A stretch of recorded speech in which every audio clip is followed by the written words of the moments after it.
Bye bye, wifey.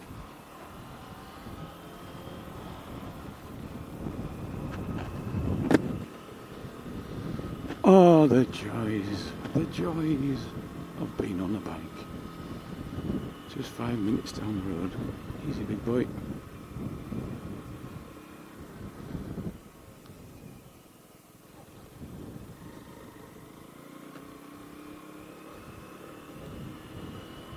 This is a Keeway, if you can't tell. It's a Keeway Superlight. I don't know, it's not the limited edition black one, it's the one with all the chrome on. And I quite like it because it comes with crash bars, which if you're new to bikes you're gonna lay it down at some point or other.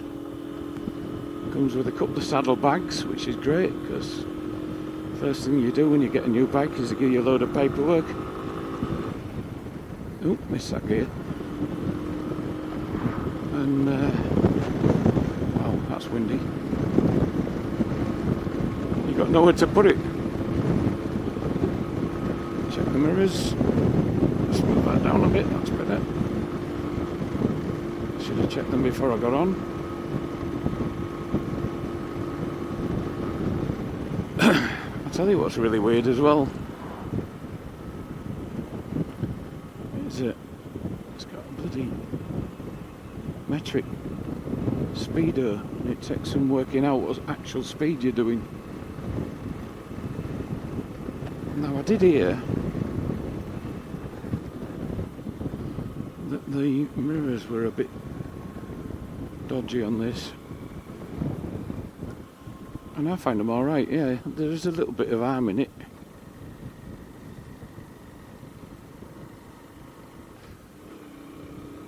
But I can see behind me quite well.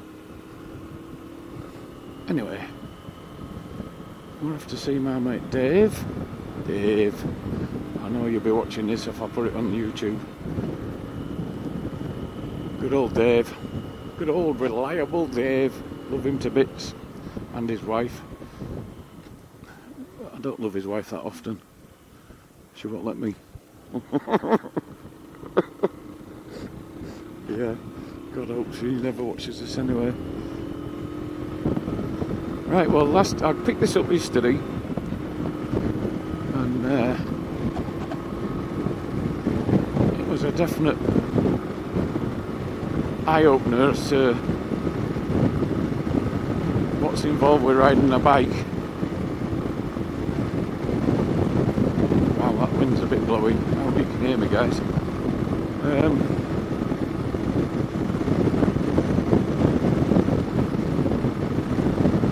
Yeah, if you've never ridden a bike before, well, I've ridden one quite a long while ago, when I was about 18 or 19.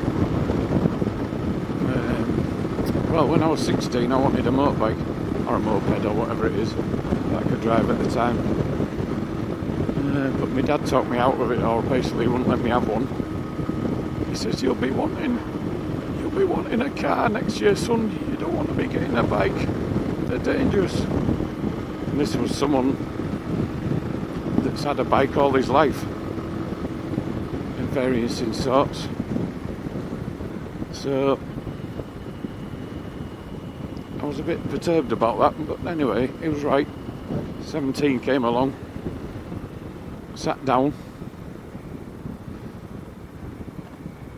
worked out how much I can afford, got a load of driving licences. I think I only had 6 because I've been driving my dad's bikes, bikes and bits and bobs and cars and tractors and God knows what, for quite a long time. I'm sorry, I'm getting a bit distracted by a little Mini that's behind me. I'll go this way. Yeah, baby. And anyway, where was I? Oh yeah, the long shot of it is I got a car. And the reason I started driving bikes not long after I got cars is because I was a bloody idiot. And I think I wrote 3 cars off in 2 years. Of course, when you're 17, 18, you want the best bloody car you can afford to show off to all your mates. And I used to have a paper round that went through Monday to Friday, and on Saturdays I used to work as a barrow boy. And if you don't know what a barrow boy is, there used to be a Butlins down the road from where I live. And you used to go early in the morning, about 5:30, 6 o'clock, go to the security gates, get yourself a barrow, and then just walk round Butlins taking people's cases to and fro. And hopefully they'd give you a tip, because you weren't allowed to charge them. And back when I think I started that when I was 13 or so. Oh, it might be 12. I used to earn between a tenner and a real good day, which wasn't that often. I used to get about 20 quid. Now that was a lot of bloody money back then. I know when I first started a job I was only on 30 quid a week. So I left school with more money than I think I've ever had since. I think I had 600 or 700 quid in bank. Oh, stopping. Don't like stopping.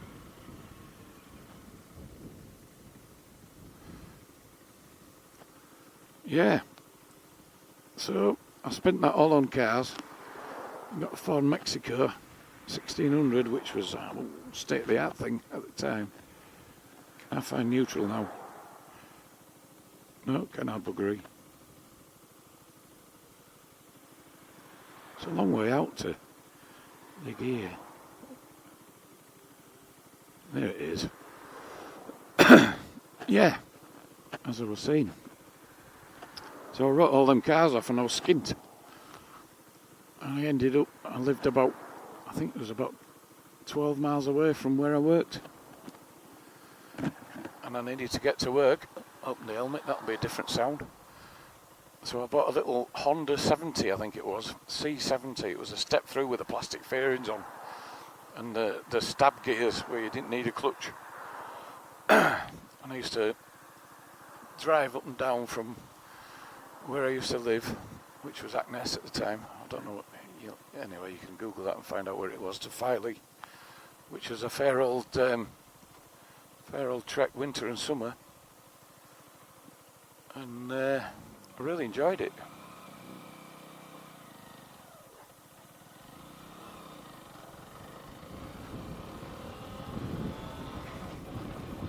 Oh, that was a bit rough. Be gentle and everything.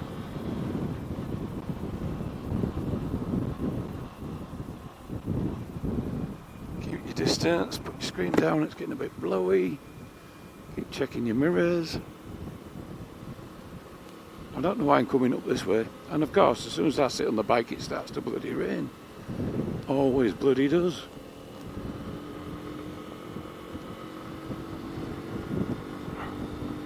And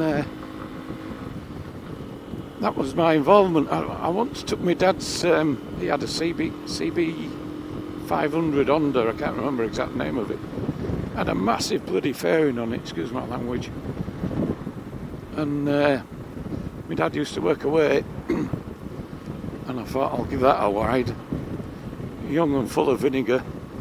I thought I'd take it out without insurance or anything, like a bloody idiot. I think I had a pair of gloves on. I'll go this way.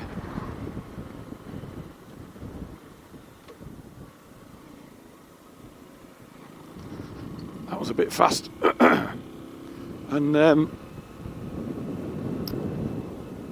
yeah, so I took that out. I got the hang of the clutch after the first 10 yards, and we used to live down a massive bloody hill. And I thought, this will be alright. I phoned my mate before I set off saying I'll come and pick you up. And off I set. Round first corner, nice and steady. Thought, I don't want to write it off, my dad will kill me. Come to the second corner, there was cow shit all over the corner. And that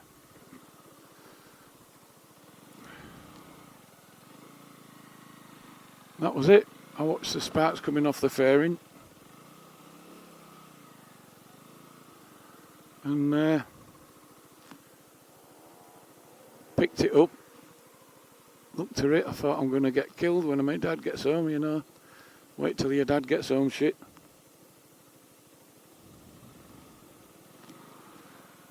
Picked it up and I could not bloody get it started.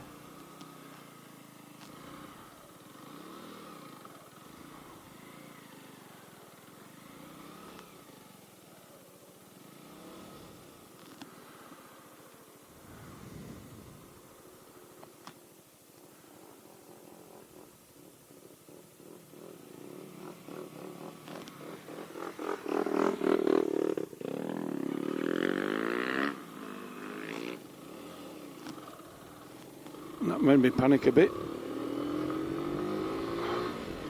Oh, wrong way. I'm not going through that load of traffic. And so I ended up pushing this bike back to the story. All the way back to bloody house. We used to live on a big hill, like I said. And could our buggery get it up?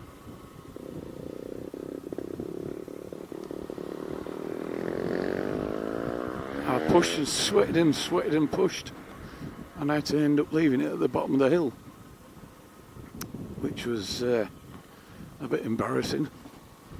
My mother come home and says, "What are you doing with that bike?" And I told her, and she went, "Oh my God, your father will have a fit," you know. And when I think back now, it was a nice bike at the time, not brand new or anything, but it was still a nice bike. And if I was in his position, I wouldn't have been too chuffed. And I was quite dreading the fact. Anyway, the day came, I woke up in the morning.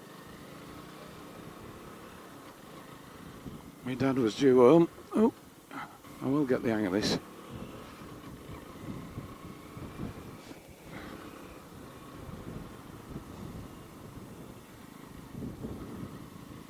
Good lad. Always ride like you're invisible.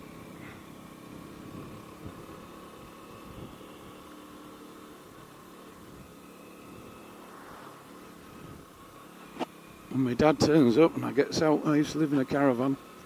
There weren't enough bedrooms in the house that we had, so I had to live in a caravan, which I quite enjoyed. And goes across the house to get me breakfast, and the bollocking I was due. And walks in. I mean, that's his morning, son.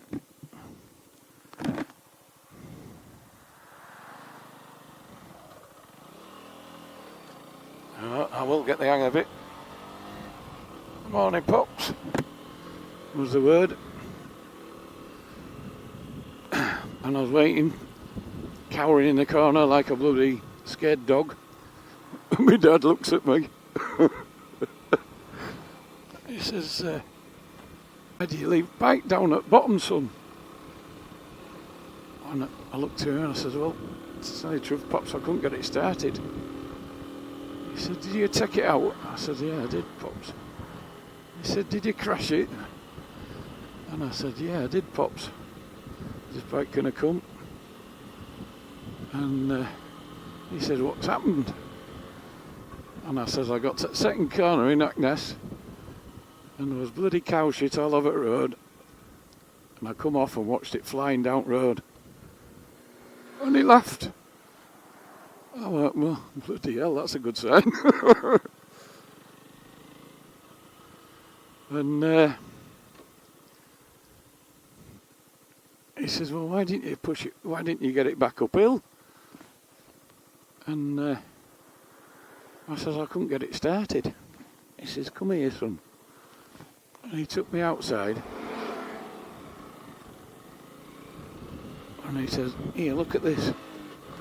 And he bent down and pointed to this thing. He says, "See that, son?" I says, "Yeah, Pops, what's that?" He says, "That's a fuel tap. You need to turn it on if you want it to go."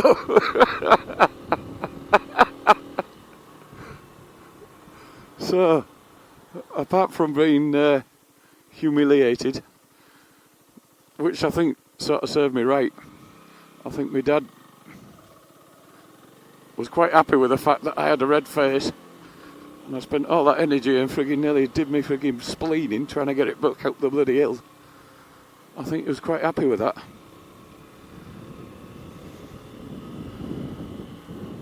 And left it at that, and I thought I was going to get such a chewing. And I didn't, and I helped him repair it, obviously. He was quite happy. The damage wasn't that bad. Well, it wasn't that good. I didn't scratch any of the bloody tank or anything like that. Fairing took most of it. He just got some fiberglass and sort of touched it up and painted it white. It looked a bit rough, but good God bless me dad. He was quite happy with that, and I was quite happy. I still had my arse in one piece. And that was my first attempt on a motorbike. I can't remember when I rode one after that. So I'm 54 years old now, and I had a whole 5 minutes experience on a clutch bike. I think I've driven some other friends' bikes. Oh, I've got another story to tell you as well. That's a class. Before I'd even got a license. Anyway, I'll tell you that one another time, because I'm just coming up at my friend's house. Young Dave. Hey up, Dave. Love you, Dave. And I'm going to go in and say hello to him and show off my new bike. Like you do when you get a bike, you've got to show everyone, haven't you? These speed bumps get you out if you don't keep an eye out for them. So we'll go and say hello.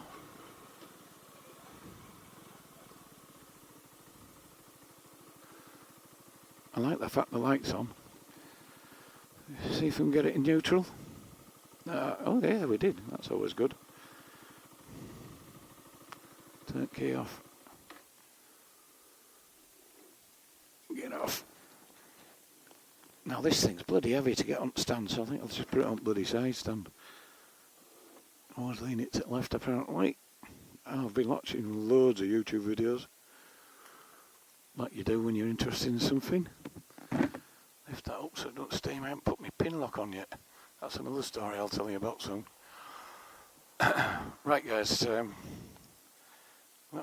turn you off for now and I'll come back later. Hopefully. No idea what the sound's like, but I'll catch you guys later.